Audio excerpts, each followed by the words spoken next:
Shalom. First and foremost, I want to give all praises, honor, and glory to Yahweh, Bahasham, Yahweh Shai, Bahasham, Racha, Kodesh. Double honors to the elders and the apostles of Great Millstone, and peace and blessings to the elect. And today we're going to go into the book of Ezra, the first chapter. We went through the book of Esdras, or First Esdras, which, it's a lot of chapters in Ezra in here, and in the book of First Esdras are very, similar, almost parallel, but there are like some slight differences, meaning like, maybe either in the book of First Esdras, there may be a bit more context given on whatever is being spoken about. Nevertheless, the book of Ezra, right, that is in the Bible that we have now versus the book of First Esdras in the Apocrypha are pretty much the same. Okay, but for completion's sake, we're still going to go through it and highlight any key parts in here, because there are some key chapters in here that we're going to go through. Okay, so this is the book of Ezra, chapter 1, verse 1. Cyrus's proclamation.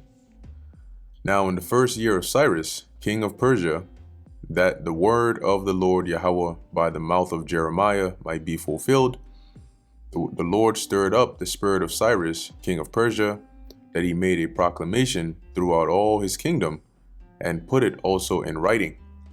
Now, I want to look up something here real quick. Okay, so when you look at the cross-reference, right, there, and interestingly enough, looks like the blue letter did put in some new updates here, right, where now when you go to cross-reference, they give a bit more context. So dealing with Cyrus, right, there's a bit of information here on Cyrus. Cyrus is said to have been the son of Cambyses, king of Persia, and Mandane, daughter of Astyages, king of Media. He was born about 600 years before Hamashiach and died at the age of 70 after a reign of 30 years. He was mentioned by name and his conquest foretold by the prophet Isaiah about a century before his birth. Josephus states the partiality he evinced towards the Jews arose from the circumstances of these prophecies being shown him, probably by Daniel. So there's some interesting information there. Now what I want to find is, here we go. This is the book of Jeremiah, and I think this is the context here. So this is Jeremiah chapter, and see, so for each part of that verse, right, by the mouth of Jeremiah, they put the references here, and it's nothing new, but it just looks a little more stylized and updated. So Jeremiah 25:12, and it shall come to pass when 70 years are accomplished that I will punish the king of Babylon and that nation, saith the Lord Yahweh, for their iniquity, and the land of the Chaldeans, and will make it perpetual desolations. Now, I believe when you actually look at the timeline of the Neo-Babylonian Empire, I don't think it even went up to the span of 70 years. Okay, let's look up the Neo-Babylonian Empire. And maybe we can even see something here. All right, so we have a start date of 626 BC to 539, but I think to be a bit more.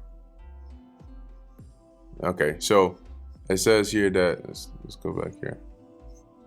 It started with Nabopolassar in being crowned in 626 BC and being firmly established throughout the fall through the fall of the Assyrian Empire in 612. Yeah, so around 626, the Babylonian Empire wasn't really, reigning. Let's put it like that. Yeah, that Babylon was under the jurisdiction of the Assyrians, which is why through Nabopolassar and the help of the Medes and the Scythians and so on, they were able to take down the Assyrians and then establish themselves as the ruling power.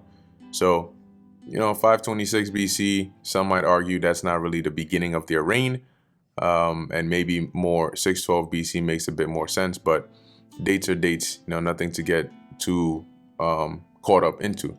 But if we even do the math here from six. Let's say we use 626 to 539. 626. Did I read that right? Yeah, 626 minus 529.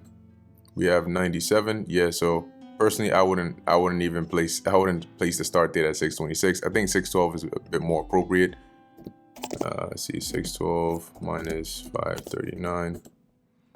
Yeah, okay, and that makes sense. Roughly around 73 years, right around that time. And some might even go as far as to place it around 605, right? When I think that's when the book of Ezra came up into power. But going back to the book of Ezra, as it is the reference to Jeremiah, what he prophesied concerning Babylon and the destruction of Jerusalem, right? Jeremiah 25:12, and it shall come to pass when 70 years are accomplished. Now, when you read the scriptures, there are times where the Lord is very, very particular about a given time period, right? And there are other times where he gives like a range, okay, and it's not exact, but the average would be around that time. So in this case, it may be the Babylonian Empire. You could look at it based on when you put the start date. If we use like 612, we can see roughly around 70 years. Okay. It says, are accomplished that I will punish the king of Babylon and that nation, saith the Lord, for their iniquity in the land of the Chaldeans, and will make it perpetual desolations. And I will bring upon that land all my words which I have pronounced against it, even all that is written in this book, which Jeremiah hath prophesied against all the nations.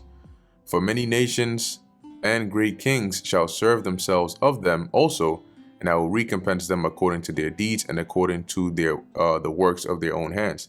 Now, when you read these precepts here concerning Babylon, it's always important to be able to discern whether this is historical, prophetic, or both. Okay, and some of these verses in here, of course, in particular the 12th verse, it talks about the 70 years, which we know correlates to the Babylonian captivity. But you have verses like 13 and 14, which you could also look at as what would happen to modern day Babylon, right? Because like even in verse 14, it talks about many nations and great kings serving themselves of them. Right now, I want to look at this in another translation and see how it's worded. So in the NLT, it says, many nations and great kings will enslave the Babylonians, just as they enslaved my people, and I will punish them in proportion to the suffering they caused my people. Now, the interesting thing about this is it wasn't many nations that took down the Babylonians. It was the Persians, right? Under the reign of Cyrus. So that's when you start to, correlate these verses and say, this is interesting, right? This could be talking about modern day Babylon, right? But all in all, I think the point here is in verse 12, dealing with Ezra, the first chapter, what we're interested in for this lesson. So let's actually go back to Ezra chapter 1, and we'll continue from verse 2. Thus saith Cyrus, king of Persia, the Lord Yahweh, God of heaven, hath given me all the kingdoms of the earth, and he hath charged me to build him an house at Jerusalem, which is in Judah.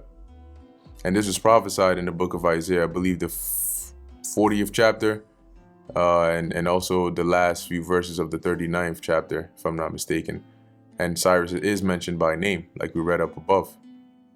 Verse 3, who is there among you of all his people? His God be with him, and let him go up to Jerusalem, which is in Judah, and build the house of the Lord power of Israel. He is the God which is in Jerusalem. So the Lord had put the spirit on Cyrus to have favor upon us, and to allow us, not just to allow us to go back and build, but to provide us with the resources and things necessary. Verse 4, and whosoever remaineth in any place where he sojourneth, let the men of his place help him with silver and with gold and with goods and with beasts, beside the free will offering for the house of God that is in Jerusalem. So, anybody that the Spirit was on to go up and help with the building, they were permitted to do so, and they were helped with these different resources. Verse 5. Then rose up the chief of the fathers of Judah and Benjamin, and the priests and the Levites, with all them whose spirit God had raised, to go up to build the house of the Lord which is in Jerusalem. Which goes to show you that not everybody went, because the Lord didn't put the Spirit on everybody to go. And interestingly enough, in this time, because what were they going to go do back then? Build the temple. And in this time, building the third temple, which is the spiritual temple, not everybody has the Lord hasn't stirred up the Spirit in everybody to do that, at least the right way. Verse 6, and all they that were about them strengthened their hands with vessels of silver, with gold, with goods, and with beasts, and with precious things, beside all that was willingly offered.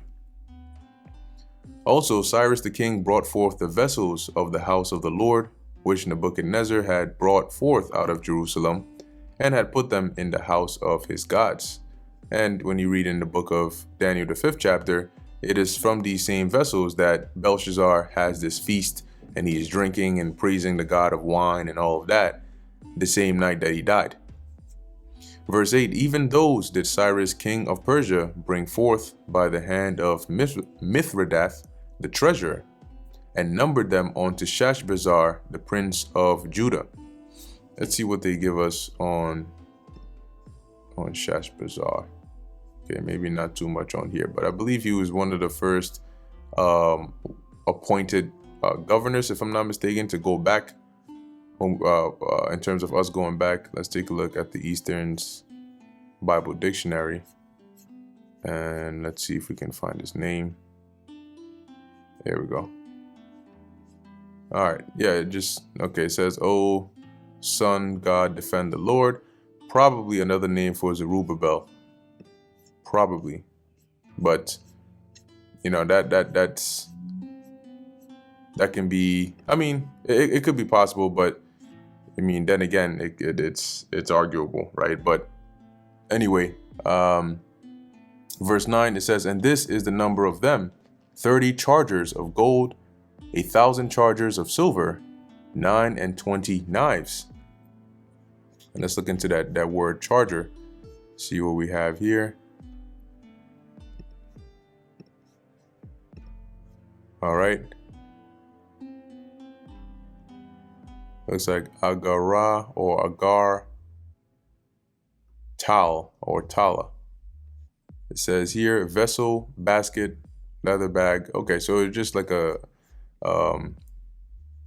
almost like a measurement, but in this case, dealing with silver and gold, and these materials here. It says 30 basins of gold, silver basins of a second sort, 410, and other vessels 1,000. And all the vessels of gold and of silver were 5,400.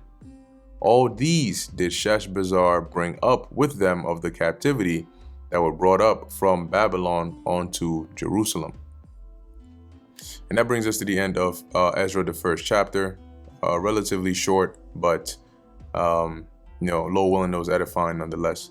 So with that, I want to give all praises, honor, and glory to Yahweh, Bahasham, Yahweh Shai, Bahasham, Rakha Kodesh. And until next time, Shalom.